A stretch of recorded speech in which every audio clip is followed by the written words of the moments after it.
Teman-teman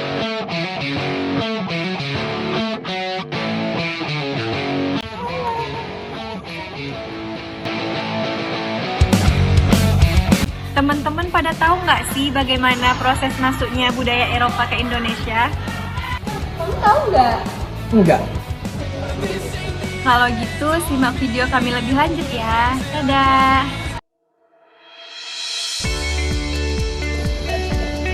Assalamualaikum warahmatullahi wabarakatuh. Saya Fitria Wandani. Saya Muhammad Iksan. Saya Siti Nurfaiza. Baik, di sini kami akan melakukan presentasi makalah kami dengan judul Pengaruh Kebudayaan Eropa Terhadap Kebudayaan Indonesia. Selamat menyaksikan.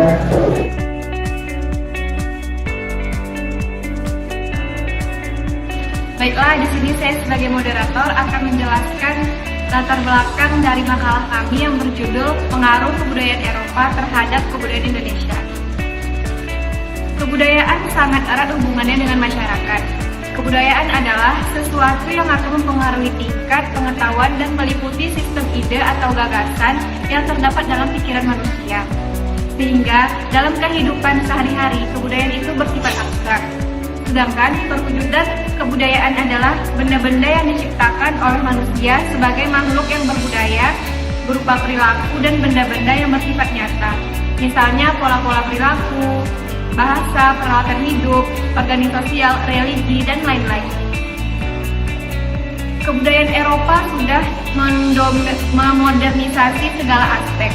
Bangsa Eropa masuk ke Indonesia dari zaman dahulu saat bangsa Barat menguasai Indonesia. Kebudayaan Eropa yang masuk ke Indonesia menimbulkan pengaruh bagi masyarakat Indonesia dan unsur kebudayaan lokal yang ada di Indonesia. Pengaruh tersebut berjalan sangat cepat dan menyangkut berbagai bidang kehidupan. Tentu saja pengaruh tersebut akan menghasilkan dampak yang sangat luas pada sistem kebudayaan masyarakat. Adanya penyerapan unsur budaya luar yang dilakukan secara cepat dan tidak melalui suatu proses internalisasi yang mendalam dapat menyebabkan terjadinya ketimbangan antara wujud yang ditampilkan dan nilai-nilai yang menjadi landasan atau yang biasa disebut ketimpang budaya.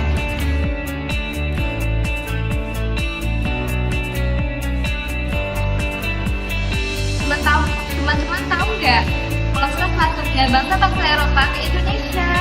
Portugis adalah bangsa Eropa yang pertama datang ke Indonesia, yaitu ke Maluku tahun 1512. Setelah sebelumnya berhasil menguasai Malaka pada tahun 1511, dipimpin oleh Alfonso de Albuquerque.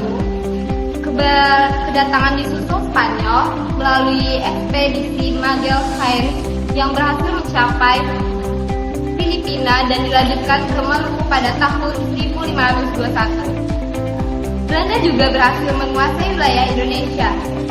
Setelah gagal mendapatkan rempah-rempah di Batu Lisabon sebab telah dikuasai Spanyol. Tahun 1596, armada Belanda tiba di Banten di bawah pimpinan Cornelis de Houtman. Akhir abad ke-16, bangsa Inggris juga datang ke Indonesia, tetapi tidak bisa sampai ke daerah penghasilan rempah-rempah karena telah dikuasai oleh Portugis. Kedatangan bangsa Barat di Indonesia menandai babak baru sejarah Indonesia, yaitu masa kolonialisme imperialisme di Indonesia.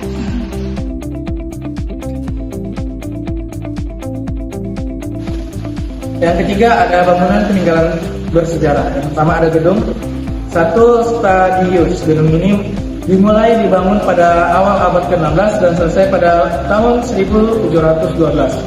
Atas perintah Gubernur Jenderal Van Hom, bangunan ini berfungsi untuk mengurus keperluan masyarakat seperti izin, perkawinan, usaha, dan bangunan, dan menangani berbagai perkara hukum pidana antar warga kota. Sedangkan sekarang gedung ini menjadi Museum Jakarta. Yang kedua ada Wet-Zwijit Parkmuseum. Gedung ini dibangun pada tahun 1652. Ketika itu gedung ini berfungsi sebagai gudangnya rempah-rempah Dan sekarang gedung ini menjadi museum bahari. Yang B ada benteng. Yang pertama ada Fort Victoria. Yaitu benteng ini didirikan oleh Portugis pada tahun 1575, namun kemudian diambil alih oleh Belanda pada tahun 1602.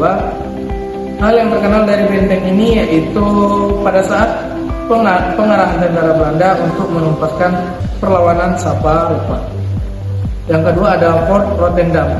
Benteng yang terletak di Makassar ini dibangun pada tahun 1545 oleh Raja Goa bernama Iman Rigam Gaen Bontong Kaeraeng Lakio. Setelah VOC berkuasa, benteng ini dibangun kembali dengan nama Fort Rotterdam. Benteng ini menjadi pusat pemerintahan dan perdagangan VOC di Indonesia juga. Yang ketiga ada pendidikan. Pemerintah kolonial yang menyelenggarakan pendidikan di Indonesia adalah Portugis dan Belanda. Penyelenggaraan pendidikan ini bagi penduduk pribumi telah melahirkan kaum terpelajar yang berjasa mempelopori pergerakan nasional bangsa Indonesia. Kebijakan pendidikan kolonial yang sampai sekarang masih digunakan di Indonesia adalah pembagian jenjang pendidikan, kurikulum, pengenalan macam-macam ilmu pengetahuan. Yang keempat ada kesenian. Peninggalan kesenian pada masa kolonial meliputi seni bangunan, seni musik, seni sastra, seni tari, seni rupa, dan seni film. Bangunan-bangunan kolonial yang masih ada dapat digunakan antara lain seperti gereja, sekolah, kantor, jalan kereta api, dan wadah. Jenis musik yang diperkenalkan Portugis adalah musik keroncong. Balai Pustaka merupakan peninggalan Belanda yang sampai sekarang masih digunakan untuk menerbitkan buku-buku yang bermanfaat bagi kemajuan bangsa. Seni tari dansa juga peninggalan dari kolonial yang sekarang masih sangat digemari kalangan muda. Seni film cerita yaitu Lutung Kasarung yang dibuat pada tahun 1926 oleh Heuvelgor. Yang kelima ada hukum. Tata hukum di Indonesia sekarang masih banyak yang merupakan warisan Belanda, misalnya KUHP, KUH, Perdata, dan istilah hukum yang sampai sekarang masih dipakai. Yang keenam ada sistem pemerintahan. Pemerintah kolonial Belanda meninggalkan sistem pemerintahan yang cukup baik sehingga dalam beberapa hal, contohnya Indonesia, sistem pemerintahan yang diwariskan tersebut bersumber pada ajaran Trias Politika. Menurut ajaran Trias Politika, kekuasaan negara dibagi menjadi tiga, yaitu kekuasaan legislatif atau pembuat undang-undang, yaitu parlemen atau DPR, kekuasaan eksekutif atau pelaksana UU atau pemerintah, dan yang terakhir ada kekuasaan yudikatif atau pengawas pelaksana undang-undang atau peradilan. Sekian mungkin dari itu presentasi dari kami. Sekian, terima kasih.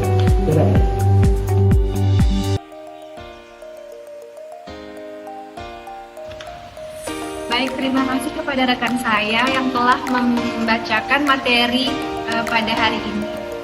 Baik, dari kesimpulan materi yang akan saya bacakan, dari uraian tersebut dapat disimpulkan bahwa orang-orang Eropa masuk ke Indonesia bukan sekedar untuk mengenal dunia dan berdagang saja, melainkan juga untuk melaksanakan tugas suci menyebarkan agama Katolik dan Protestan.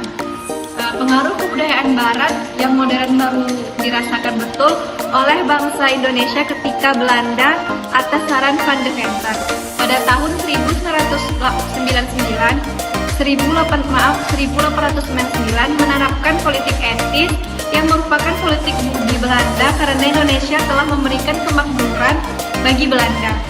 Dengan politik etis itu pemerintah Belanda berusaha untuk memberikan sedikit kemajuan kepada rakyat Indonesia. Keuntungan bagi Indonesia antara lain dibukanya sekolah-sekolah dan rumah sakit.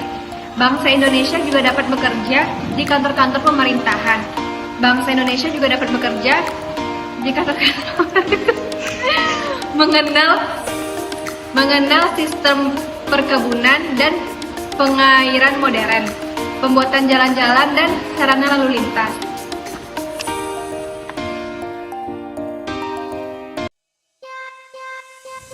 Baik, sekian presentasi dari kami. Mohon maaf jika ada kesalahan. Kami tutup dengan wassalamualaikum warahmatullahi wabarakatuh.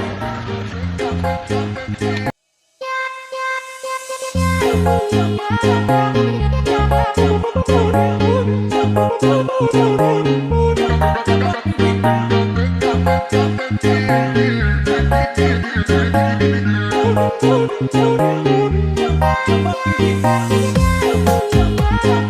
you.